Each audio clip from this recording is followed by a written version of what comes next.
बॉलीवुड का वो एक्टर जिसने पीएम इंदिरा गांधी से की थी झड़प।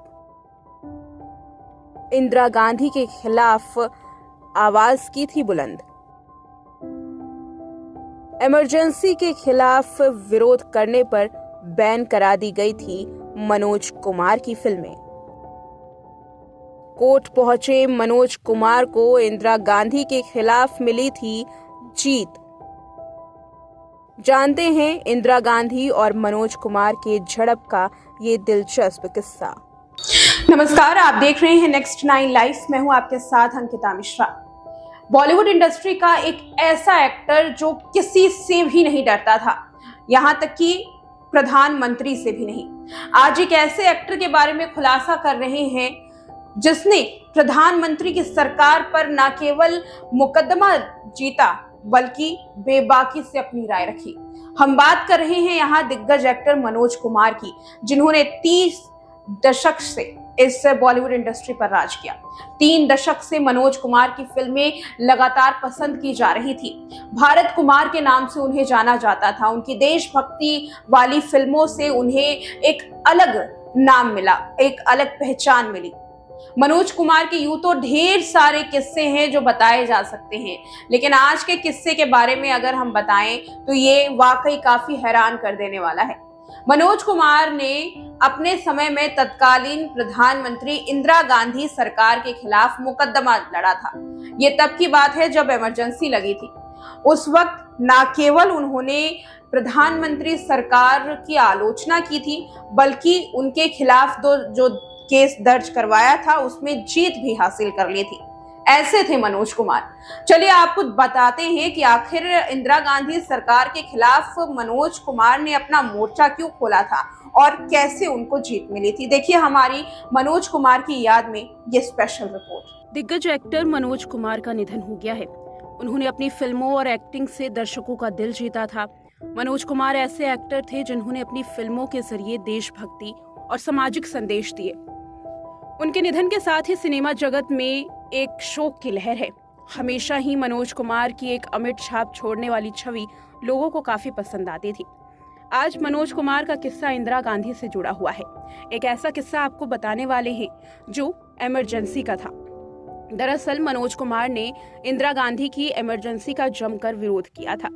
शुरुआती दौर में इंदिरा गांधी और मनोज कुमार के बीच सब कुछ ठीक था, लेकिन जब तत्कालीन प्रधानमंत्री इंदिरा गांधी ने इमरजेंसी की घोषणा की, तब देखते ही देखते सब कुछ बदल गया।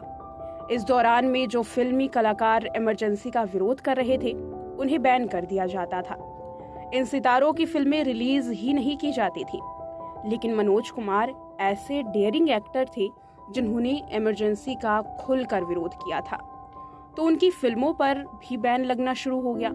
मनोज कुमार की फिल्म 10 नंबरी रिलीज हुई तो उसे सूचना प्रसारण मंत्रालय ने बैन कर दिया।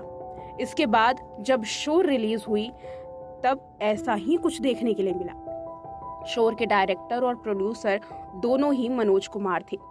ऐसे में थिएटर से बैन करने के बाद फिल्म को उस वक्त तुरंत दूरदर्शन पर रिलीज किया गया था। इस वजह से बिल्कुल कमाई नहीं हुई, लेकिन रिलीज के बाद उनको भारी नुकसान सहना पड़ा। अब मनोज कुमार के पास कोर्ट जाने का कोई भी रास्ता नहीं बचा था। उन्होंने कोर्ट का रुख किया और कई हफ्तों तक कचहरी के चक्कर काटे। हालांकि मनोज कुमार को इसका फायदा हुआ और फैसला उनके पक्ष में आया। इसलिए उनके लिए ये कहा जाता है कि देश के इकलौते ऐसे एक्टर थे जिन्होंने सरकार पर केस किया और जीता भी। हालांकि बाद में मनोज कुमार को सरकार ने इमरजेंसी पर फिल्म बनाने के लिए कहा था। ये ऑफर मनोज कुमार ने ठुकरा दिया। इतना ही नहीं, रिपोर्ट की माने तो जब मनोज कुमार के पास इंफॉर्मेशन और ब्रॉडकास्ट की तरफ से फोन आया कि क्या वो इमरजेंसी पर बन रही डॉक्यूमेंट्री का निर्देशन करेंगे, तब भी उन्होंने साफ इनकार कर दिया था। जब उनको इस बात की खबर लगी कि उनकी स्क्रिप्ट कोई और नहीं बल्कि उस दौर की मशहूर लेखिका अमृता प्रीतम लिख रही हैं, तो उन्होंने गुस्से में अमृता प्रीतम को फोन लगाया। उन्होंने सीता अमृता से पूछा कि क्या आप बिक चुकी हैं? मनोज कुमार के मुंह से ऐसी बात सुनने के बाद अमृता भी उदास हो गई। कहते हैं कि मनोज कुमार ने ये भी कहा था कि उनको इस डॉक्यूमेंट्री की स्क्रिप्ट फाड़ देनी चाहिए। ऐसे थे मनोज कुमार, जिन्होंने अपनी अदाकारी से ही नहीं बल्कि अपनी डेयरिंग रवैये से भी लोगों का दिल जीता था। इमरजेंसी का खुलकर विरोध करने वाले मनोज कुमार पहले ऐसे एक्टर थे जिन्होंने न केवल इमरजेंसी का विरोध किया बल्कि कोर्ट में केस जीते भी। मनोज कुमार की फिल्में जो बैन कर दी गई थी वो अब रिलीज हो रही थी। मनोज कुमार की कई फिल्में रिलीज हुई इमरजेंसी के दौरान और ये भी देखा गया कि उनकी एक छाप सरकार पर भी छूटी। सरकारी गलियारों में भी मनोज कुमार की चर्चाएं होने लगी और उस वक्त की बॉलीवुड इंडस्ट्री में मनोज कुमार की परचम लहराने की बात की जा रही थी। ऐसे थे बॉलीवुड के भारत कुमार, मनोज कुमार। तो ये थी मनोज कुमार की याद में हमारी स्पेशल रिपोर्ट। चलिए आगे बढ़ते हैं और आपको पूरी इंफॉर्मेशन देते हैं कि आखिर क्या हुआ। आज सुबह सुबह किस तरीके की खबर सामने आई, मनोज कुमार के बेटे जो हैं उनका अपने पिता के निधन पर क्या कहना है और किस बीमारी से उनकी जान गई, ये रिपोर्ट देखिए। शुक्रवार तकरीबन 3 बजे कोकिलाबेन धीरूभाई अंबानी में 87 साल की उम्र में मनोज कुमार का निधन हो गया। उनका निधन मायोकार्डियल इंफ्राक्शन के कारण हुआ। साथ ही उन्हें लिवर सिरोसिस जैसी गंभीर बीमारी भी थी। मनोज कुमार को 21 फरवरी 2025 को अस्पताल में भर्ती कराया गया था।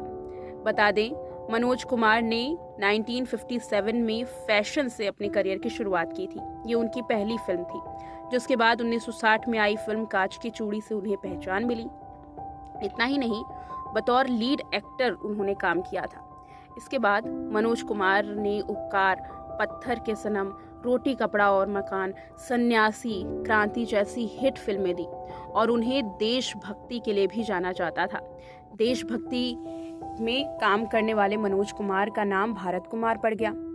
दादा साहेब फाल्के अवार्ड से भी मनोज कुमार को नवाजा गया था।